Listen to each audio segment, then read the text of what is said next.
អូនមកឆេះឈុំមកបងបួលបងលេងហ្គេមឈឺចាប់បងមិនតន់ស្ដាប់លក្ខខណ្ឌហើយក៏ទៅឈឺមិនតន់បានត្រៀមខ្លួនផងបងក៏មានជំងឺនោមបងឲ្យឈឺជំងឺគេចោទអ្នកទី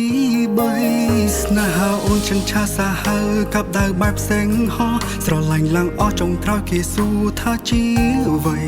ឬស្នេហានឹងលាក់បាំងភ្នែកអ្នកណាគេថ្លៃឆាប់ឆ្លើយមកថ្លៃស្រួលបងត្រៀមចិត្តនឹងទទួលថាខំតែមកបន្ទោសសង្សារបងចោគេមិនណានងខ្ញុំឲ្យនឹងកំហុសគេប្រាប់ថាគ្មានអ្នកណា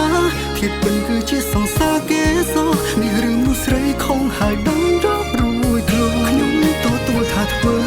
គ្រប់ទង្វើបងបន្ទោសគេចោនេះរឿងមនុស្សស្រីនាំគេខំរត់គេញខ្លួនក្រុមយ៉ាងគឺគ្មានបំណងប្រាប់សង្សារបងកុំឲ្យរន់ពន់ខ្ញុំមិនគុំគួនមិនមែនមានខ្លួនគឺមានទេ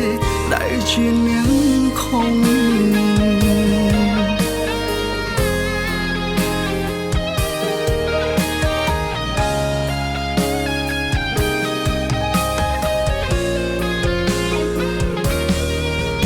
អូនមកឆេះឈួលមកបងបួលបងលេងហ្គេមឈឺចាប់បងមិនតន់ស្ដាប់លក្ខខណ្ឌហើយក៏ត្រូវឈឺ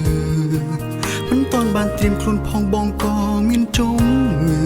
នោមបងឲ្យឈឺជំងឺគេចោទអ្នកទី3ស្នេហាអូនចិនឆាសាហើកាប់ដៅបែបផ្សេងហោះស្រឡាញ់ឡើងអស់ចុងក្រោយគេសួរថាជាអ្វីឬស្នេហានឹងលាក់បាំងភ្នែកអ្នកណាគេថ្លៃឆាប់ឆ្លើយមកថ្លៃស្រួលបងត្រៀមចិត្តនឹងទទួលថាខំតែបងបន្ទោសសង្សារបងចោគេនៅមិនណានងខ្ញុំឲ្យមានកំហុសគេប្រាប់ថាគ្មានអ្នកណាធៀបពិនគឺជាសង្សារគេសោះនេះរឿងមនុស្សស្រីខំហើយដឹងរាប់រួយខ្លួនខ្ញុំទទួលថាធ្វើគ្រប់ទង្វើបងបន្ទោសគេចោនេះរឿងមនុស្សស្រីនាំគេខំរត់គេញខ្លួនក្រុមយ៉ាងគឺគ្មានបំណងប្រាប់សង្សារបងកុំឲ្យរន់ពន់ខ្ញុំមិនគុំគួនមិនមែនមានខ្លួនគឺមានទេ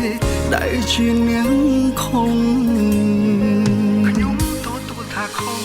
តែបងបន្ទោសសង្សារបងចោគេនៅមិនណានាំខ្ញុំឲ្យមានកំហុសគេប្រាប់ថាគ្មានអ្នកណា